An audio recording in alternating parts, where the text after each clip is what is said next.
So guys, for the first step, you're going to head over to search and type in %local app data %sign. Click on it, and now this will come up. And now once you're on this, you can follow everything I'm going to be doing up here. So now once you're on this, you're going to go to the programs folder. Now you're going to go to the Python folder. Now you're going to go to the next Python folder that comes up. Now you're going to go to the lib folder. In your case, you may be seeing more folders in this list. However, you want to go to the lib folder. Now you want to go to the site packages folder. Again, you might be seeing more folders in this list. You want to go to site packages. Now you want to go to pyqt5. And now you want to double click on Qt. And now you want to double click on plugins. We should now be seeing this folder called platforms. Now once you find the platforms folder, you want to right click on it and then click on copy.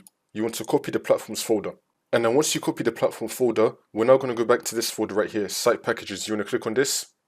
You should now be having a folder called pyqt5_tools. You want to go to this folder. Now you want to click on the Qt folder.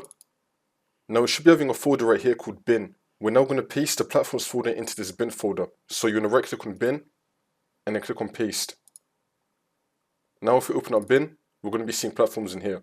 This should not fix your problem. If the problem is still not fixed, then you just want to restart your computer and then the problem should be fixed.